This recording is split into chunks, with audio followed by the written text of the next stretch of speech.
Philippines से एक बेहद दुखद और दिल दहला देने वाली खबर सामने आई है, जहां सेना का एक विमान क्रैश हो गया है। इस विमान में 92 लोग सवार थे।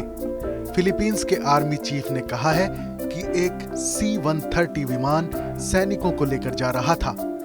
ये विमान देश के दक्षिणी हिस्से में क्रैश हो गया है।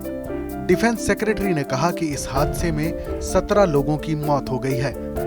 चीफ ऑफ स्टाफ जनरल सिरिलिटो सोबेजाना ने कहा कि रविवार को बचाए गए लोगों को सुलू प्रांत में मलबे से निकालकर अस्पताल में भर्ती कराया गया है। फिलीपींस के डिफेंस सेक्रेटरी डेल्फिन लोरेंजाना ने एक बयान में कहा, दोपहर के वक्त सुलू प्रांत के जोलो द्वीप पर क्रैश होने वाले C-130 हरक्यूलस ट्रांसपोर्ट प्लेन में 92 लोग सवार थे। इस हादसे में अब तक 17 लोगों की मौत की पुष्टि हो चुकी है, जबकि 15 लोगों को सुरक्षित बाहर निकाला गया है। ये हादसा सुलू प्रांत के जोलो द्वीप में हुआ है। सेना का ये विमान लैंड करने की कोशिश कर रहा था। इसी दौरान ये क्रैश हो गया। सिरिलिटो सोबेजाना ने कहा कि मदद के लिए टीम मौके पर पहुंच गई है। हम दुआ कर रहे हैं कि ज्यादा से ज्यादा लोगों की जान बचाई जा सके।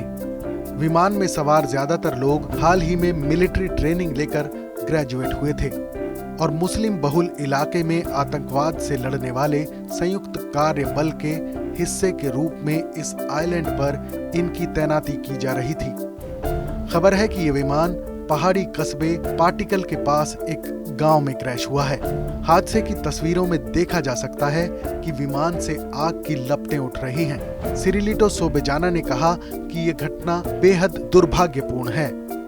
ये विमान रनवे पर लैंड करने से चूक गया था और फिर लैंड करने की कोशिश कर रहा था, लेकिन इससे पहले ही ये क्रैश हो गया। दक्षिणी फिलीपींस में सेना की भारी मौजूदगी है। इसके पीछे वजह इस इलाके में चरमपंथी संगठनों की मौजूदगी का होना है। इसमें अबू सैयफ नाम का संगठन भी शामिल है, जो लोगों को अगवा करके फिरौती की मांग करता है। सुलू प्रांत के मुस्लिम बहुल इलाके में सरकारी बल दशकों से अबू सैयफ के चरमपंथियों से जूझ रहे हैं। इस दौरान यहाँ काफी झड़पें भी हो चुकी हैं। यही वजह है कि इन जवानों की इस इलाके में तैनाती की जा रही थी। इस खबर पर अपनी राय जरूर बताएं। देश और दुनिया की तमाम बड़ी खबरों के लिए देखते रहें TV9 भारतवर्ष डिजिटल।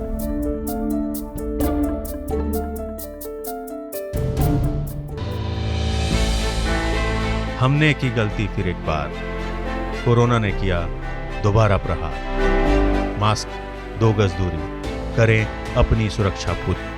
कोरोना टीका हम सबको लगाना है, मिलकर साथ समझदारी से कोरोना को हराना है।